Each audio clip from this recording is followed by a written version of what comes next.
ಎಲ್ಲರಿಗೂ ನಮಸ್ಕಾರ. ವಿಜಯ ವಿಶ್ವವಾಣಿಗೆ ಸ್ವಾಗತ. ನಾನು ಯೋಗೇಶ್. ಉದ್ಯೋಗಾಂಕ್ಷಿಗಳ ಪ್ರತಿಭಟನೆಯ ಹೆಡ್ ಕ್ವಾರ್ಟರ್ಸ್ ವಿದ್ಯಾಕಾಶಿ, ಧಾರವಾಡ. ರಾಜ್ಯದಲ್ಲಿ ಸರ್ಕಾರಿ ಉದ್ಯೋಗಾಂಕ್ಷಿಗಳ ಸಂಖ್ಯೆ ಹೆಚ್ಚುತ್ತಲೇ ಇದ್ದರೂ ಅದಕ್ಕೆ ಪೂರಕವೆಂಬ ರೀತಿ ನೇಮಕಾತಿಗಳಿಗೆ ನಡೆಯುತ್ತಿಲ್ಲ. ಇದರಿಂದಾಗಿ ಸರ್ಕಾರಿ ಹುದ್ದೆ ಕನಸಿಟ್ಟುಕೊಂಡು ಸಮರ್ಥವಾಗಿ ಪರೀಕ್ಷೆ ತಯಾರಿ ಮಾಡಿಕೊಳ್ಳುತ್ತಿರುವ ಯುವಕ ಯುವತಿಯರು ನಿರಾಸೆ ಅನುಭವಿಸುತ್ತಿದ್ದಾರೆ.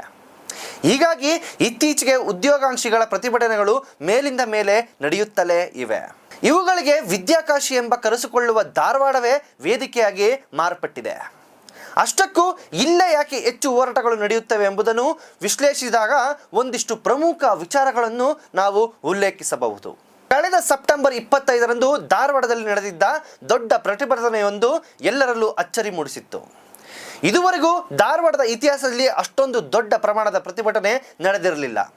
ಸುಮಾರು 8ರಿಂದ 10,000 ಯುವಕರು ಪ್ರತಿಭಟನೆಯಲ್ಲಿ ಪಾಲ್ಗೊಂಡು ತಮ್ಮ ಬೇಡಿಕೆಗಳ ಈಡೇರಿಕೆಗೆ ಆಗ್ರಹಿಸಿದ್ದರು.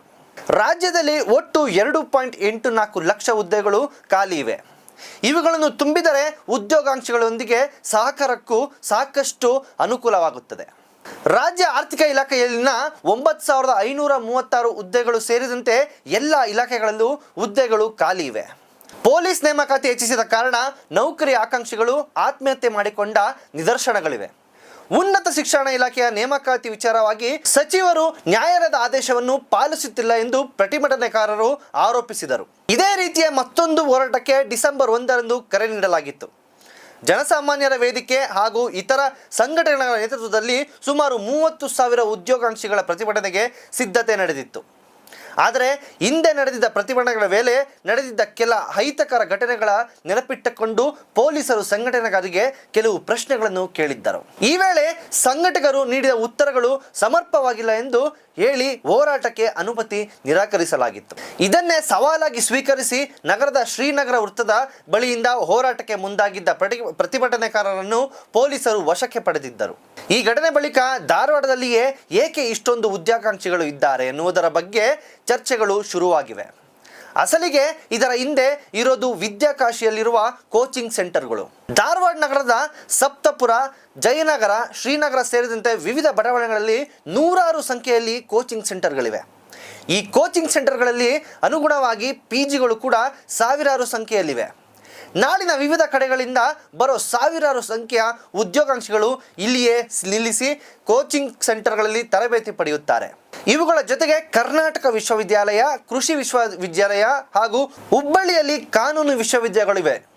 ಹಲವು ಖಾಸಗಿ ಯೂನಿವರ್ಸಿಟಿಗಳು ಇವೆ.